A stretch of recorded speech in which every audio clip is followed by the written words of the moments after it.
after this is the link between the go and the wrap. What does that mean?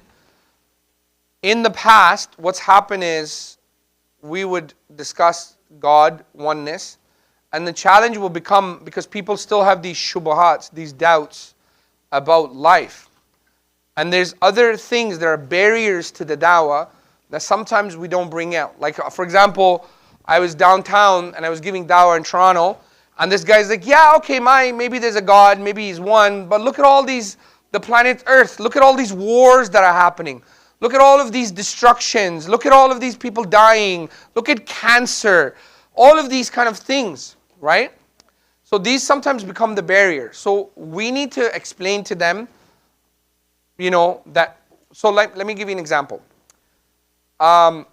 Many people that if you actually speak to them and you understand where they're coming from, you will find out that they have problem of evil and suffering is one of the biggest questions of human beings. Okay? What that means is, why are we going through pain and suffering? Why is this happening? Why are there wars? What is the purpose of my life? Why did I come here? What is this life all about? So what we're introducing in this part of the class, right, is now we're saying, okay, there's a creator, he's one. However, now we need to understand if this person or this being, this ilah, this deity has given us food, drink, air. What about other things? We understand, compassion, we understand love, security, all these things we have, but we have big question. What is the purpose of our life, right? Why are we here? Why did God create us, right? These are the big questions. Man, life, and the universe. So these questions we want to know, right? Why are we here? What is the purpose of life? Why does God let bad things happen? And wallahi, this is not a non-Muslim problem. This is a Muslim problem as well. So I don't want you to think, oh, this is only for non-Muslims. Wallahi, if we understand this for us, it will not only help others, it will help us. Okay? So this is the next part we're talking about. It's called the link between the go wrap. Okay? So Allah has given us all the physical needs. We have been given food, we're given air. We understand our emotional needs. But what about our essential spiritual need? And what is the big questions of life? So what are the big questions, brothers and sisters? Here's the big questions. Number one, what we're going to do is we're going to start with this premise, very simple, and then we're going to build upon that. Remember we talked about the root canal? We're going to go deeper. So the first question, what is the purpose of our life as human beings?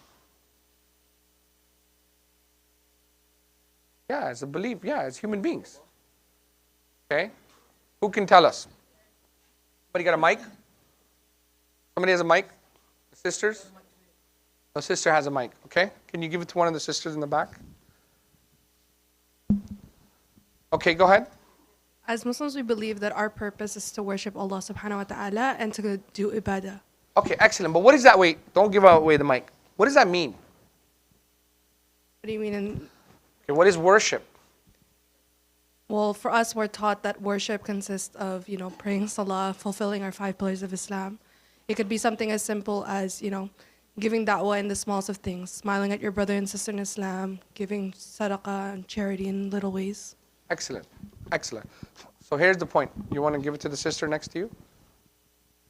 She wanted to say something. Worship as well is to follow the commandments of Allah subhanahu wa ta'ala and to avoid what He prohibits us to do. Excellent. You want to add to that? It's like the way this machine is created. Yes. And Allah have given us a manual. Yes. To follow it accordingly. Excellent. Excellent. There's a mic here. Can I borrow that mic, sister? I think the sister there is one. Okay, you can give it. The only thing is, one has to be turned off for the other one to work. That's what we noticed. Is that one off? Okay, go ahead. Only thing I will say about ibadah is that whatever we do is ibadah. Like, it's not the only form of the praying, but when I'm going for earning my rizq for my family, it's ibadah. When I'm doing for the satisfaction of our Creator. So everything is in His command for His satisfaction. Mardatillah. Excellent. The brother over there, can you hand one of the younger guys in the front? Can you hand the mic over? The one in the corner here, brother in the corner. Yeah, it's on. It's on. Serving Allah by serving His creation. Yeah, excellent. The Sheikh here in the back. Last one, and then we'll continue. Here, brother, over here. The Sheikh here in the front. Second row. So it's a word that contains all of the things that please Allah subhanahu wa ta'ala. Excellent. Okay. So let's make it a bit simple. You want to add? Okay, one last one. Okay, go ahead. To know something the most. And Yeah, we did this yesterday. You're cheating. Let's give me a second. The most. Inshallah. Okay, excellent. So here's the point. The Prophet ﷺ was asked this question, right? What is an ibadah? What is worship? So the Prophet ﷺ answered the question to the companions. He says, after obviously you obey Allah and you obey the Messenger, Atiullah, Atiur Rasul, so you keep that covenant with Allah, is obeying His instruction, everything you do can become an ibadah. Everything. Right? And now the companions, I'm paraphrasing here, they're thinking in their head, everything. So even they said, what about our desires? And he said, even of those desires, if they're done in a halal way, can become ibadah. So now we know that the Prophet ﷺ didn't restrict it to salah and just, zakat and all these things. Everything is an ibadah, but there are conditions to everything. The condition are they have to be done purely for the sake of Allah, and they have to be good. So what I'm saying is, you cannot rob a bank and feed the homeless and say, hey, I'm doing something good, I'm helping. No, first, it has to be done for Allah. Number two, it has to be good. The action has to be correct. Legislated from the Quran and the Sunnah, right? That, when you do it, this becomes an ibadah. So what's everything? So everything here means anything you do. Whether you're giving sadaqah, when you're giving charity, whether you're looking after your neighbors, whether you're looking after your parents, whether you're shoveling the neighbor's driveway, whether you go to work to make money, whether you're helping your wife, or whether you're helping your parents at the house, every single thing. So here's the point. The point I'm trying to show you is, if everything is an ibadah, so here's something I want you to think about.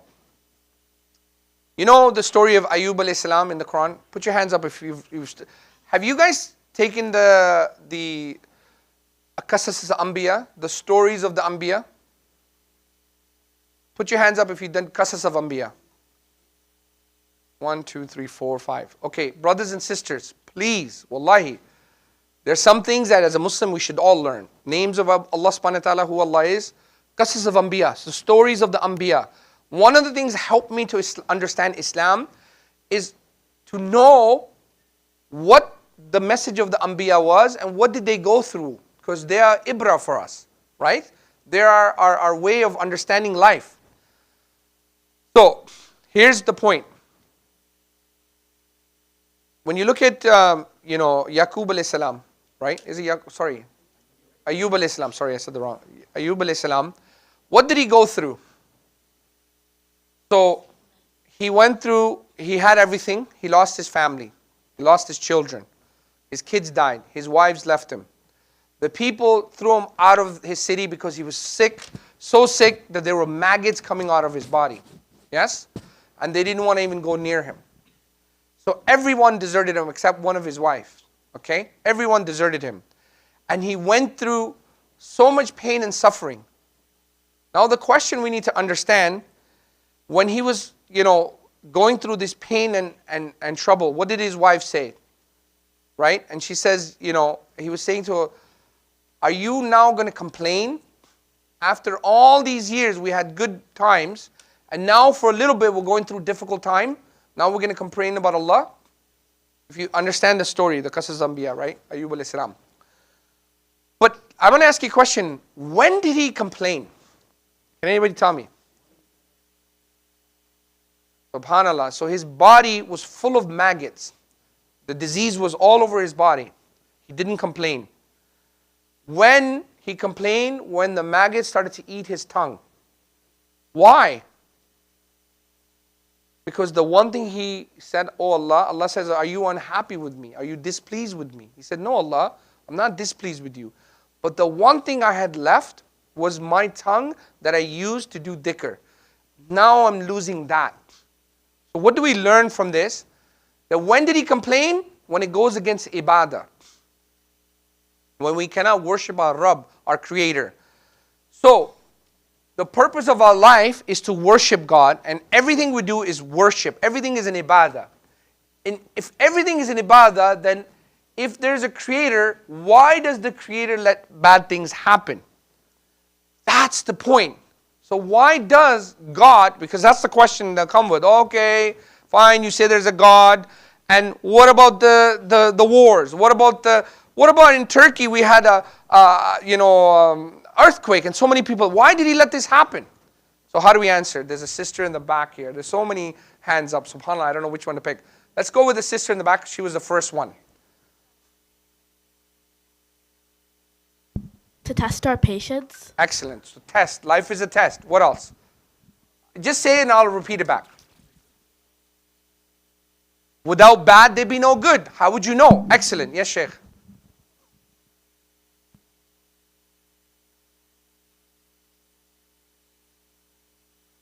Excellent. Excellent.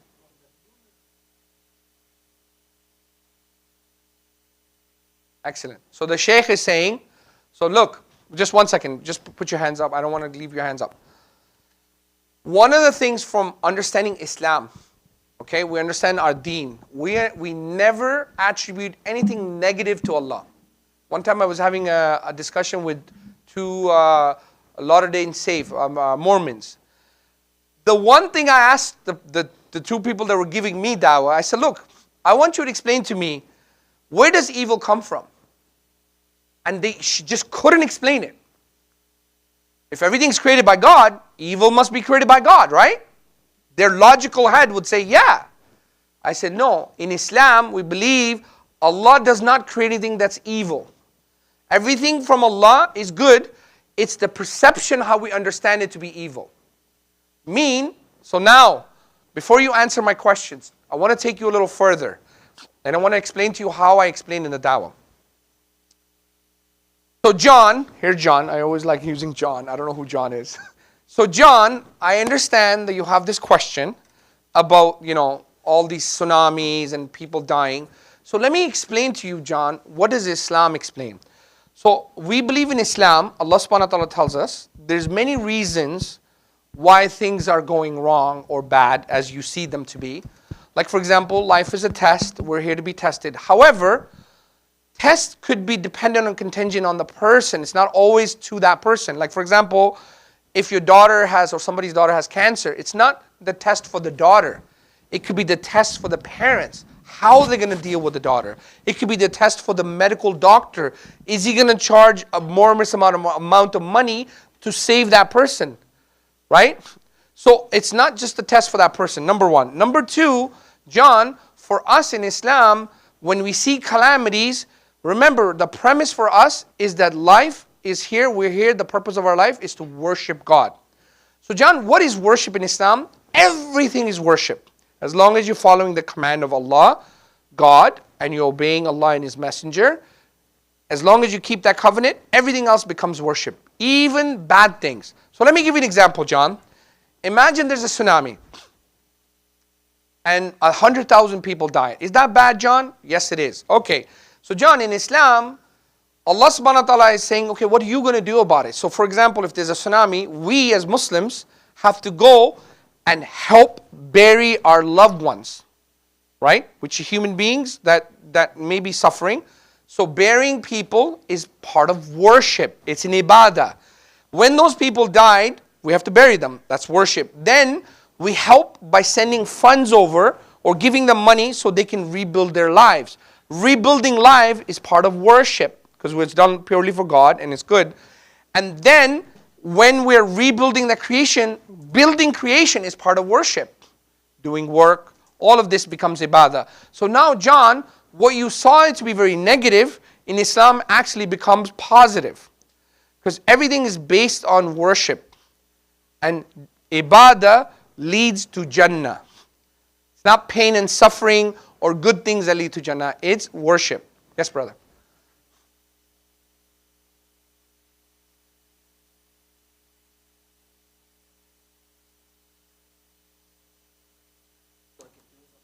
Yeah.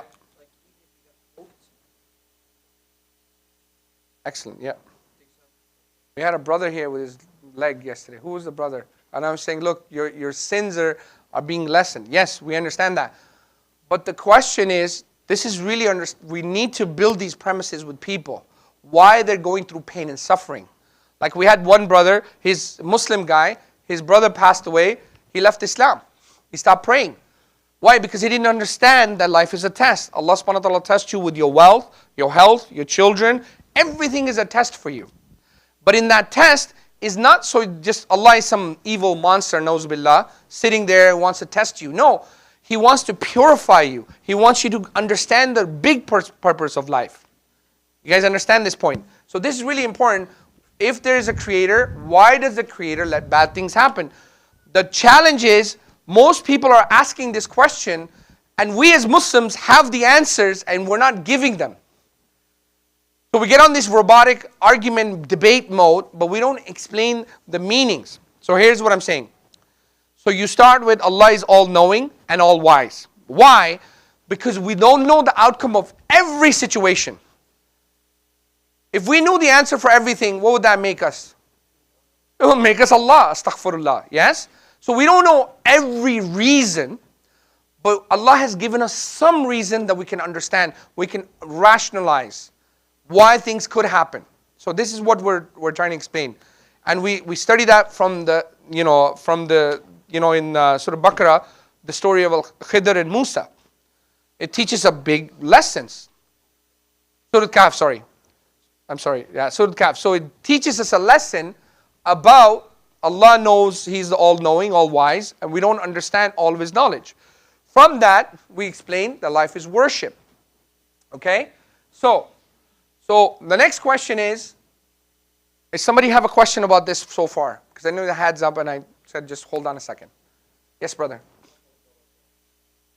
And to elevate your rate. That was yesterday another question. Somebody kept asking this question. I don't know who it was, but I'm not going to point. Somebody kept saying, well, maybe I shouldn't just do this at all. If I'm already here, I have to. One of the things we need to understand, in Islam, the more good things you do, the more you're connected to Allah, the higher your level in Jannah.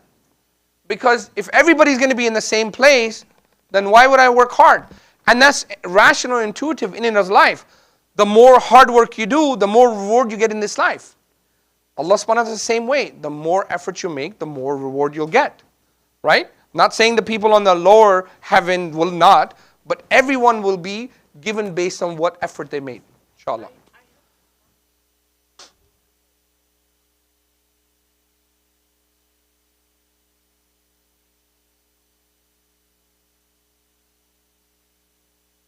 Yeah. So she's saying, when we get 100% on a test, do we go back and read? But once we get bad score, we go back and read again and get all the details and the intricate things of that topic. So when we have the difficulties, that's when we really know who we are. Yeah, and of course. where the cracks are and how we have to fill them. Excellent. Excellent. You guys understand that point? So when we're going through a difficult time, it brings us closer to Allah. And that's really the purpose of life. Like for example, we had this one brother, he was speaking to Sheikh Hussam, he was telling us that there's a brother in Syria, on his house, the bomb dropped. And when the bomb dropped, his both arms and his legs got cut off. And even his vocal cords, he had lost for a little bit. Alhamdulillah, his vocal cords came back. And he was explaining to Sheikh Hussam, he was saying that, this is the biggest blessing that happened to me, that this happened to me. Like his arms and his legs got cut. And he's like, explain to me, how could this be a blessing?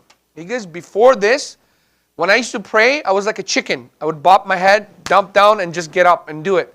Now, when I worship Allah, I'm connected to Allah.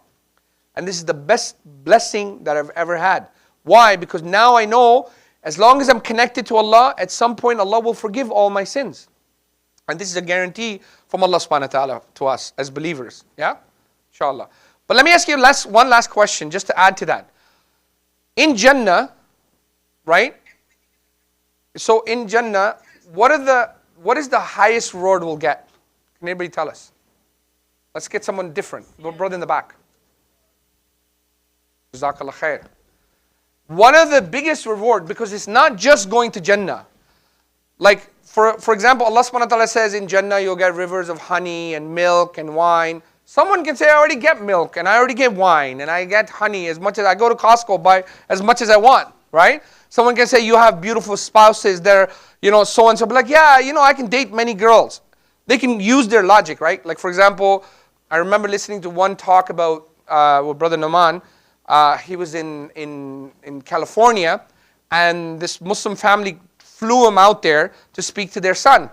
So as he's speaking to the son, so let me give you the picture. So this Muslim family apparently lives on the mountain that oversees the ocean, and they have a swimming pool in the backyard and luxury cars on the driveway.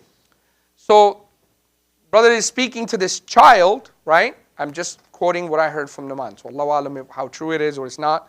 So he was explaining that as he's explaining Jannah, you will get this, you'll get that. So the mother is coming down the stairs and she's like, Brother Naman, I don't want to go to Jannah. He's like, what? Why? He goes, I don't want to lose my house. I don't want to lose my swimming pool. I want to stay here. You guys understand?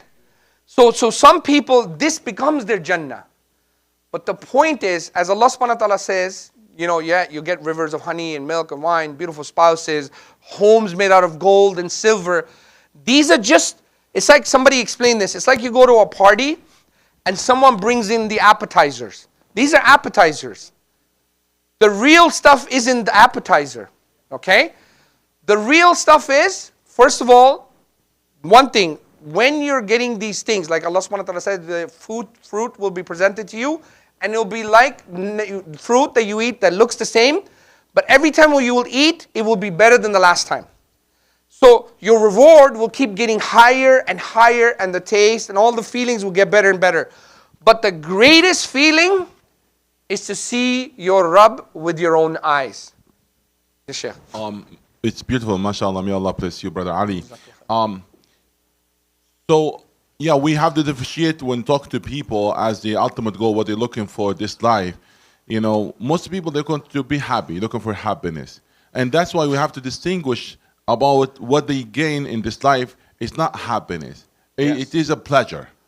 So, and we have to differentiate what's happiness mean and connect it with Allah subhanahu wa ta'ala. That's first of all. Yes. Second, when we describe, like for example, Jannah, we have to look at and the people who are talking and addressing.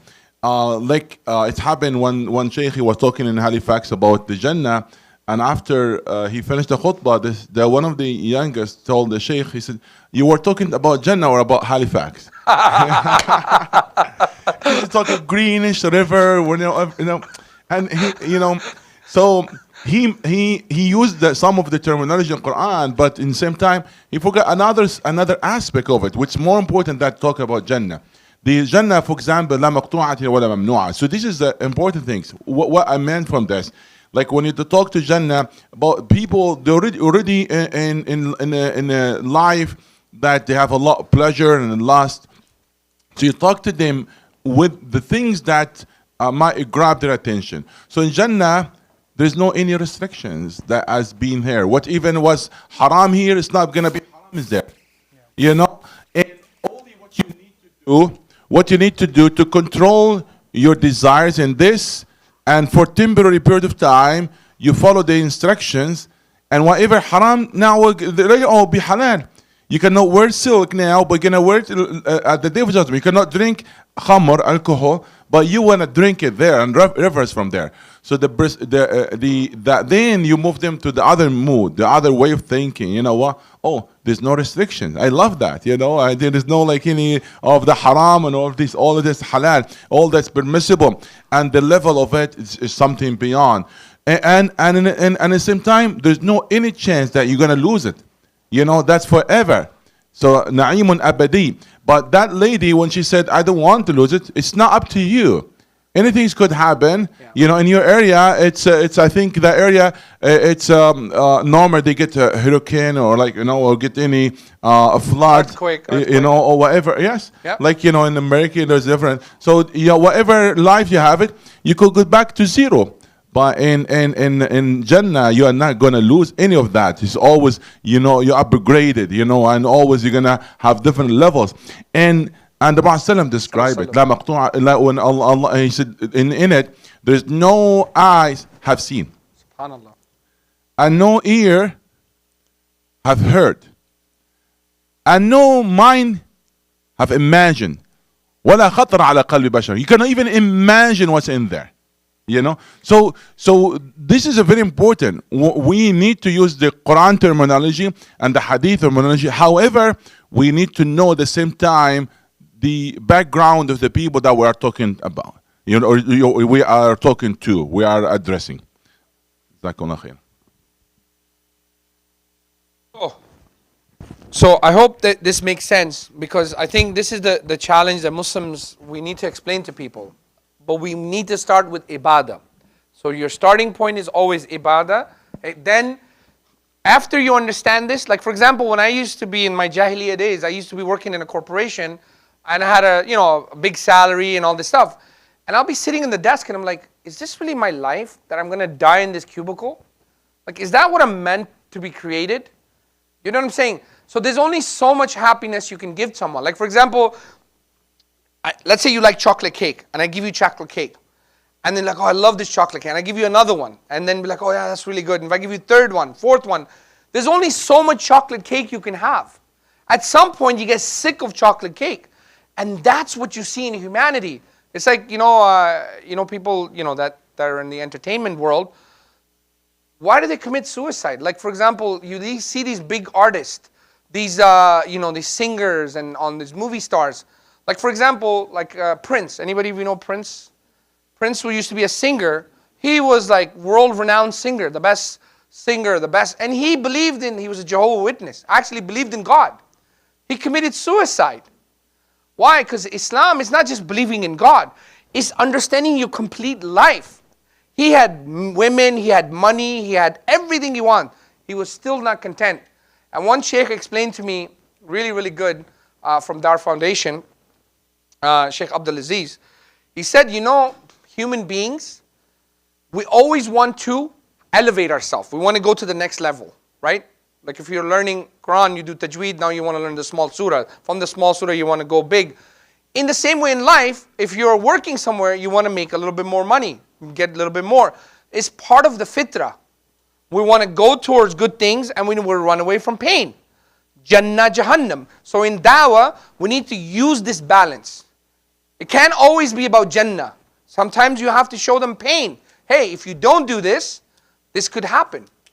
So it's just that keeping the Dawah in very balanced. But to keep it simple, start with life is worship. Okay? Because you ask them, what's the purpose of your life? Right? Or look at my shirt here. It says, what's your goal? Like, what's your goal? So people say, oh, I want to be a doctor. I want to be a lawyer. I'm going to be an engineer. I want to be a plumber. I want to be a scientist. I want to be a mom. And I want to be a dad. What does that really mean? I always give this example. Like, imagine a movie actor. What do?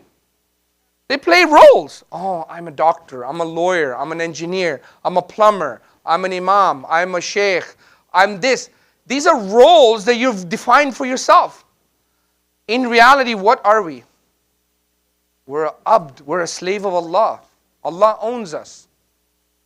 You understand? So that's the point. We are here to worship Allah. That is our true essence. To connect with our Maker through salah, through ibadah. And in ibadah, you're going to go through pain and suffering. That's the point. We need to give them the right lenses how to see the world, inshallah. Okay? So, Why are we bringing this up and why is it important? Because the next part we're going to bring in is why the Quran is from Allah. Why there's a need for us to understand this. This is not all from our aql. This is from Allah and His Messenger, right? So why are we here? Where are we going? Here's the next question. Spiritual question. Knowing about the Creator, how will it help us, right? Knowing about Allah, okay? Will it help us and how? How can knowing Allah help us? Tell us. If I study the names and attributes of Allah, how does it help me? Okay, I'll give you, because you have, go ahead. We get closer to Him. Okay, but how does that help me? By get closer to Him. Okay, I get closer. Okay, so like, for example, you know, I lost my job. How about knowing Allah? How does that help me? You don't have a job. I know you're younger yet. You get to go back to Him and you get to... Get the mic, get the mic. What was your question again? There's like 15 sisters that got their hands up. MashaAllah. You can go back to Him and by knowing Him, you know you can make dua, supplication. Excellent. And, that's the point. So you can call out to Allah through His names and His attributes, right? One of His attributes is Al-Razaq, right? Yep. The sustainer, the cherisher, the nourisher. So this is how it will help us. We're going to turn that mic off. The sisters want to put it on. Go ahead. So you know what situation, in any situation you have, you know what name to call? Yeah, yeah. Obviously Allah's names, Allah is the best name, but yeah, all your names, yes.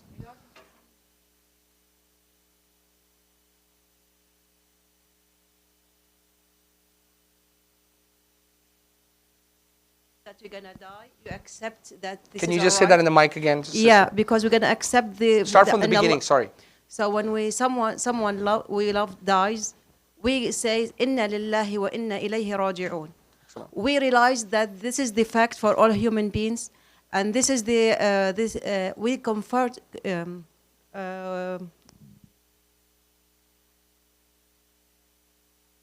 نعزي نفسنا that we are going to accept this is the fact. Yeah. This is what that's the way that we are going on, and we believe in Allah more. That this is the way, and be connected to Allah more than before. Excellent. Make sense? Excellent. There's a brother who has, can I get a mic here for this brother? Turn off the mic, sisters. Okay. I believe that that will increase the taqwa in you. Yes. So you cannot fear something you don't know. Exactly. So al-khashya. So that will increase the khashya. So you will know that if you're ignorant about Allah, so how would you fear Him? Exactly. So you'll keep disobeying God. You're just doing your whims and desires. Excellent. Yeah, go ahead. You know the names of, and attributes of Allah. It'll give you a bit more of a grasp if you're, even though you have no actual knowledge of what He is. It'll give you more of a grasp of His power. You'll respect Him more. You'll fear Him more, and you'll be closer to Him. Yeah, you will love Him more. And you'll love Him more. Excellent. Yeah, the sisters want to put the mics on. Can you turn your mic off?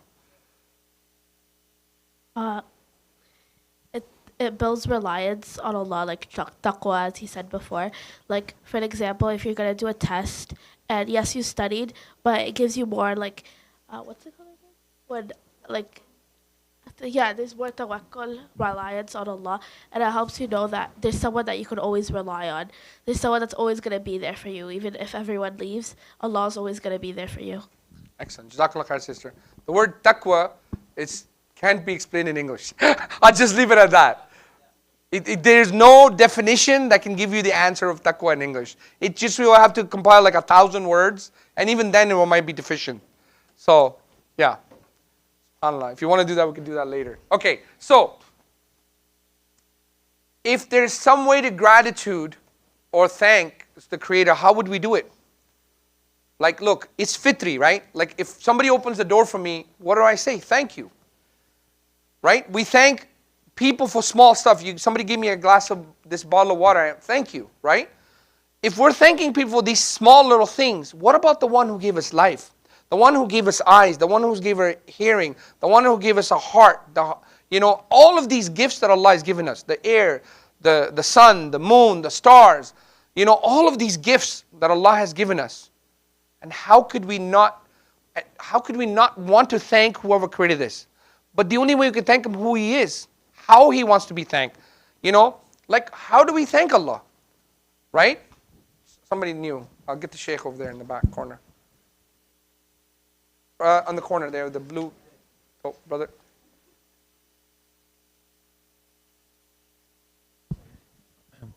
So Allah subhanahu wa ta'ala could have sent angels or could have just sent a book without any prophets, but He sent the Prophet sallallahu alaihi wasallam, and he's the most beloved being to Allah subhanahu wa ta'ala.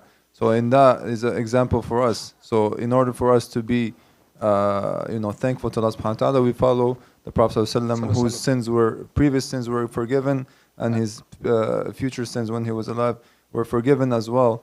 And he would still do ibadah, and when Aisha would ask him, why, Ya Rasulullah, you're praying, doing night, and your sins are forgiven? And he said, أَفَلَا أَكُونُ عَبْدًا شَكُورًا. Should I not be a thankful or a grateful servant? So in that, there's an example for us. SubhanAllah. Jazakallah khair. Adam last, and then we'll move forward. Adam, over there. Brother, in the middle. Sorry guys, we need to move forward. There's a lot to cover. Yes. Okay, some ways we can express our gratitude and thanks to Allah is through our actions, through doing good deeds, taking care of our bodies, speaking good words. Excellent. And anything that you can do. If you don't have hands, you can use your legs. If you don't have physical abilities, you can use your words. So Excellent. any way, just expressing your gratitude and love to the Creator. Mumtaz. Excellent. Yes.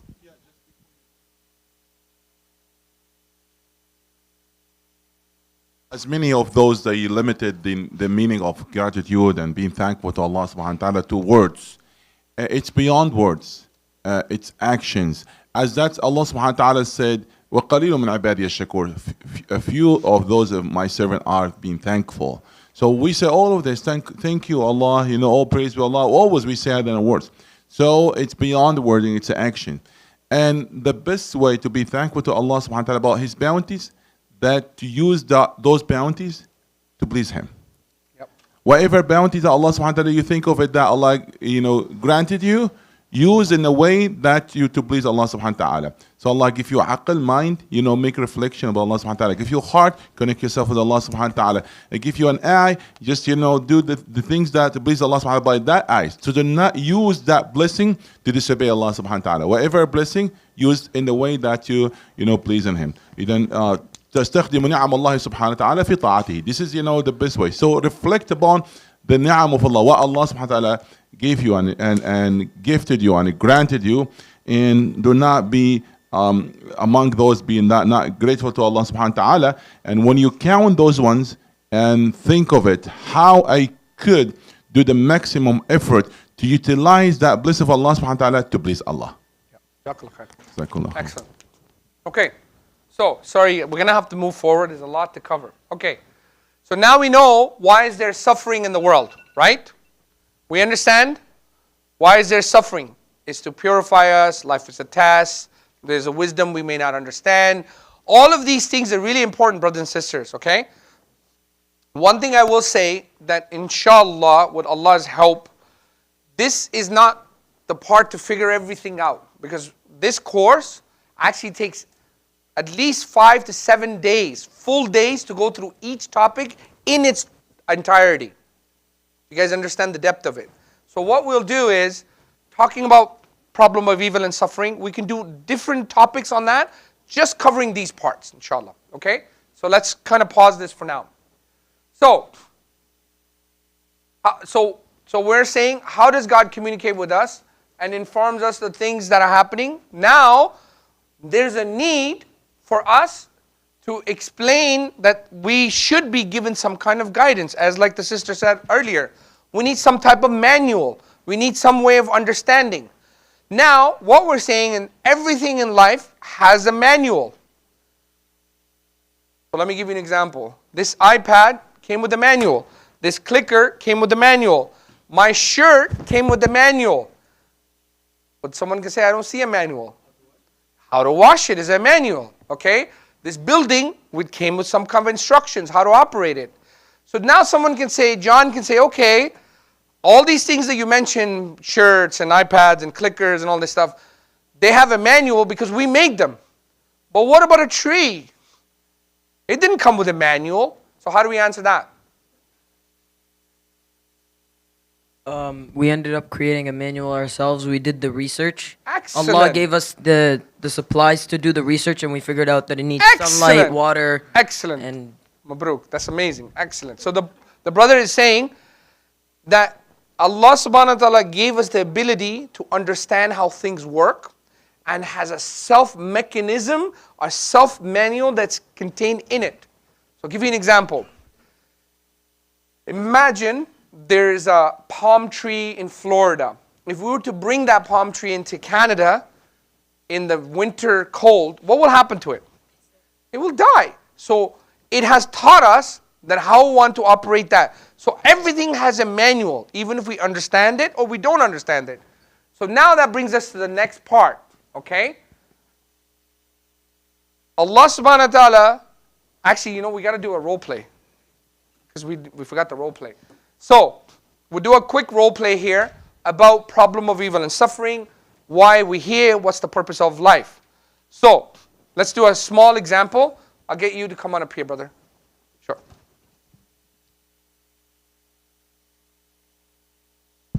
So I'm going to give you this role play, and after once you're doing it, me and the Sheikh and my admin will come over the sisters, and we'll be listening in. How is it going, okay? Okay, how you doing?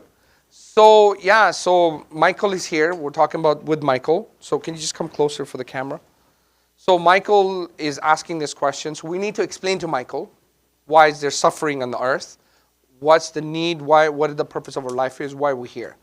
So Michael, thanks for asking this question. Here's what I wanted to share with you.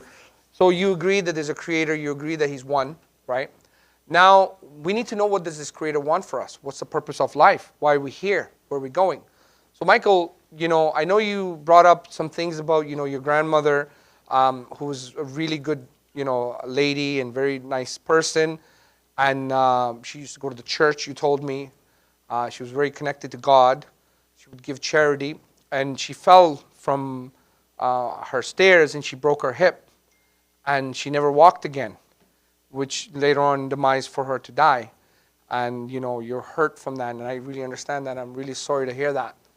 But in Islam, what we're saying is that Allah subhanahu wa ta'ala, the creator of the heavens and the earth, didn't leave us astray. He did give us reason why things can happen. We may not understand everything, John. But Allah subhanahu wa ta'ala tells us that this life is a test, right? We understand that Allah is all-knowing, all-wise, and this life is a test. And in His knowledge and wisdom, we may not understand every scenario, but He has given us some answers. Yeah? So let me give you an example in a real life so you can kind of understand. Imagine, we don't even know how to imagine, recently we had an earthquake in Turkey and Syria. So for most people, that's a really bad thing, right? And we believe it's a bad thing as well.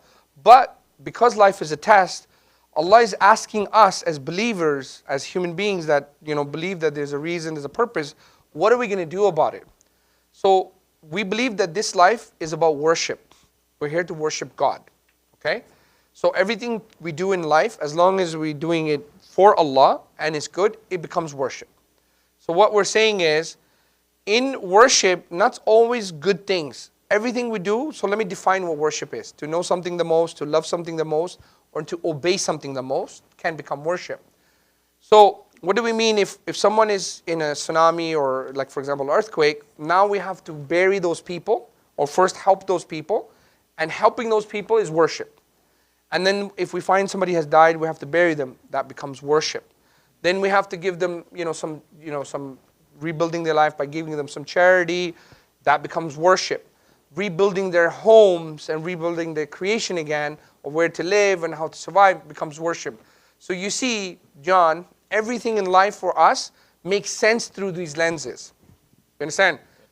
Good. That's all I wanted to say. Does that make sense to you? That does, yeah. Thank you. Okay? Excellent. Just I'd like to share with you a story. Yeah. How sometimes it's on. Using some beautiful word of explanation that might be a means of guidance.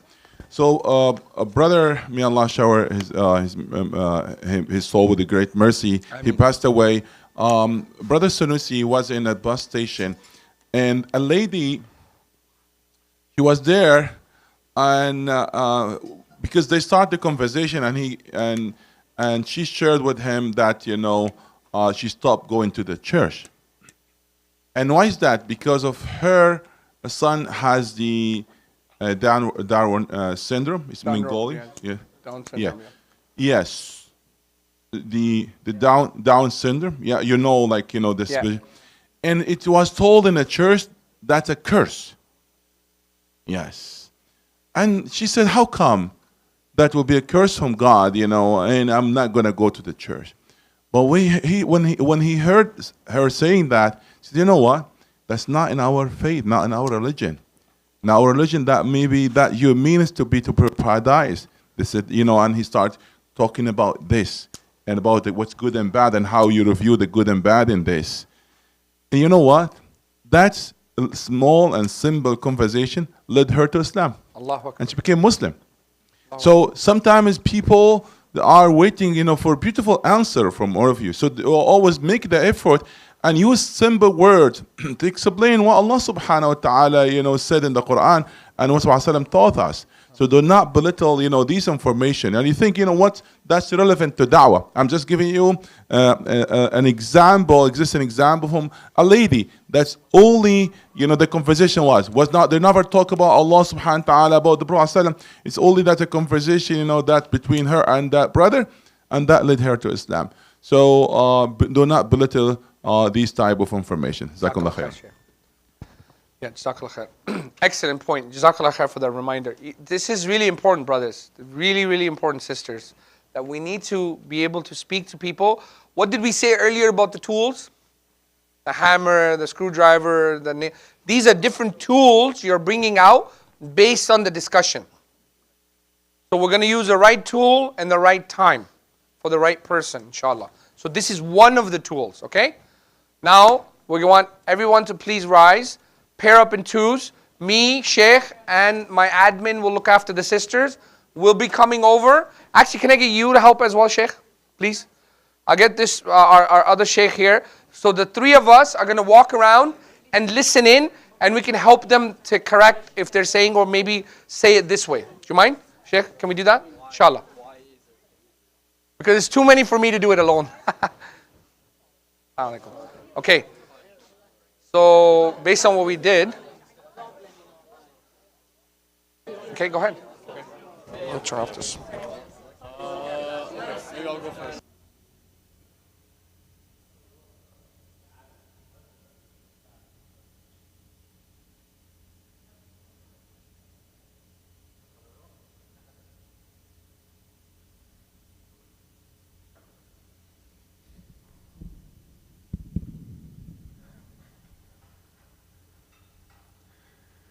الله أكبر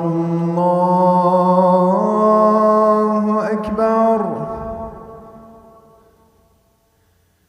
الله أكبر الله أكبر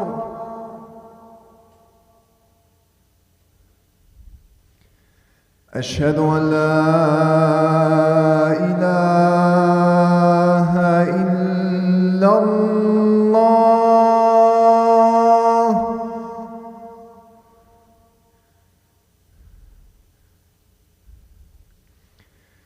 أشهد أن لا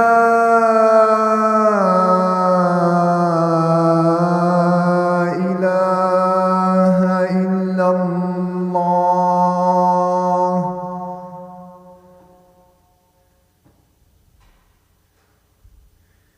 أشهد أن محمدًا رسول الله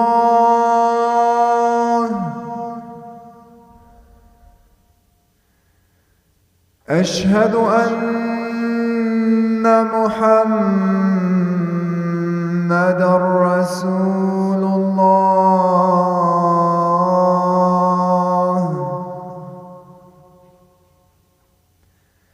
حي على الصلاة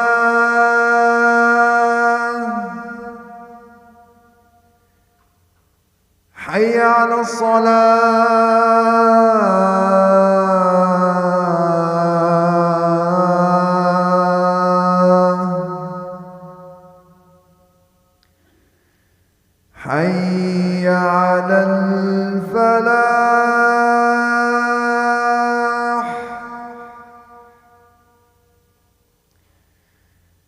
حي على الفلاح.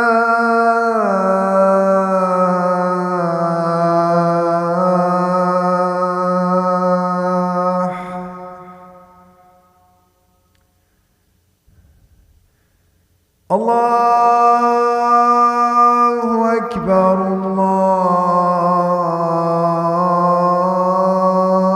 الله أكبر. لا إله إلا الله.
Brother Ali, I think, well, we need to go back to, because there's not much time for Atul Dohar.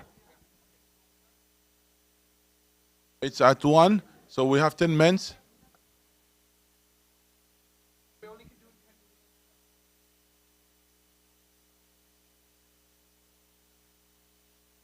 Yes. About the Quran, it's a big chapter. Yes.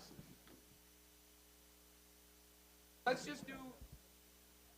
All right, brothers and sisters, just how'd it go? Any questions based on what we discussed in this part? Yes, there's a brother in the back. Can we give him a mic? Here. So, what did we benefit? What are some things we can tweak together? So I just have is it a question? I'm not talking about the benefits, if that's okay. So if someone came up to me and he said like, my mother, my father died, and like, what did that happen? And like, he kept talking. He's not a Muslim. Say he's an atheist. Yes. So if he's not a Muslim, what is the best way to explain to him that this is good from God? Because like, it becomes a lot harder if he doesn't believe in God in the first place. Of course. So what is the best approach? So here's a question. Musa alayhi salam was asked, right, that the angel came to him to take his soul. You guys know the story, right? Yeah. And then it's not that he didn't want to die. That wasn't the point. The point was he didn't know who was coming. So when the angel of death came, right, he kind of punched him. I think is that right? So because that's who Musa alayhi salam was, right? So anyway, so the angel thought that he doesn't want to die. So go back to Allah. Allah subhanahu wa ta'ala says, go back and tell Musa, how long do you want to live? So he says, put your hand on the sheep. As much hairs on the sheep, you will live, right? So then Musa alayhi salam says, okay, to the angel and says, put your hand on the sheep. Whatever hairs will you get, that's how long you will live. So he goes, what happens after? And he says, you still have to die. So the point we learn from this wisdom, your parents dying now or later, you're still going to die. How long do you want them to live? Is 60 okay? 80? 100? 1,000? What do you want? Because if you're asking for infinite, then you want to become God. You get the point? Like both of my parents have passed away, right? If that's not a sign for me to wake up, like when my mom was going down in the grave, to me that was real. That was reality. No matter how many cars I drive, no matter how much entertainment I have, this is the abode of reality. Sometimes bringing in death is really important in the dawah. You understand? Use the death to awaken the truth inside the people. You understand the point? So someone's mom and dad, you want to be sympathetic to that. Look, let's give a real example. Okay, John, I'm really, really sorry that your mom and dad passed away. I just want to share a little bit about me, right? You know, I know someone, or me, my parents passed away too, so I really understand where you're coming from. So I'm sorry to hear what happened to you. So you want to be sympathetic to them. I don't want to say, yeah, your dad died, mom and dad died, God killed them, so what? That was part of life. Inna lillahi raji'un. I understand you want to give them that, but you want to be, because he's a human, his fitrah is in conflict. So what you want to do is you want to add from that Allah subhanahu wa ta'ala is all-knowing and all-wise. Right? What you want to do, you want to bring in the all-knowledge and all-wise first. Why do you want to bring that in? Because Allah is Al-Alim and Al-Hakim. We don't understand all the answers. Whatever answers we give, it could be wrong. It could be right. But Allah is the one He knowing and expose to them that, look, there's many things in your life you don't know. As you get older, you become more wiser. You more understand the more purpose behind it. You understand? Go ahead, Sheikh. You want to add? So before we stop for the break, because Salat al-Dhuhr is in minutes, it's very important how you link this life with the hereafter. Yes. Because this is the main tawheed, the part of tawheed and imans believe in the hereafter. There are a group called YOLO, we only live one. YOLO. Yes, YOLO. Those groups are like, those, they will say, what's the point of religion? Why? Because they forget and neglect the hereafter. So always any question came to you about this life, link it with the hereafter. Yeah. Okay, now when we talk about good and bad about this, and people questioning God, especially those are atheists, they say, I don't believe in God. Why people are suffering? Why is it good and bad in this? There are many ways to explain that, by the way. And that's a lengthy lecture. But here, it's what I want to say to you. always tell them and ask them to question to them. Now, knowing this, that means is this life is perfect? No, it's not perfect. I never meant to in the beginning to be perfect. So Allah can make it perfect with no suffering. But Allah meant it this way to be, that's a temporary, to be for test, to be like, as part, of your living to see how you pass it. Okay, so never meant to be perfect. That's clearly, God can make it. When, so Allah meant this life to be like this way. Why? Because we want to aim for the hereafter. That's a perfect one. Okay, so this is a very important link. So do not make them only focus about this. Why they have that issue? Because they're focused about this life. Yep. So you have to have that, transition. Make them to shift their way thought and the way how they are focusing. They focus about the hereafter and about this life, and that's actually one of the best way to take them out, from the life that they draw for themselves. So many of them, they are angry at God. They say, "Oh, we are having all of these," and they look at it only from the negative aspect because they only attach to this life. Yep. Okay. Yes. Yeah. Yes. Excellent. Yes. Do you want to be tortured for the rest of your life? So in this reincarnation, yeah. Yes. Okay. Thank you very much. We stop for Dhuhr, inshallah, and we'll come back at 2. So after Dhuhr, you will have your lunch, and all of you invited, inshallah. Jazakallah khair. Jazakallah khair, Sheikh. Excellent.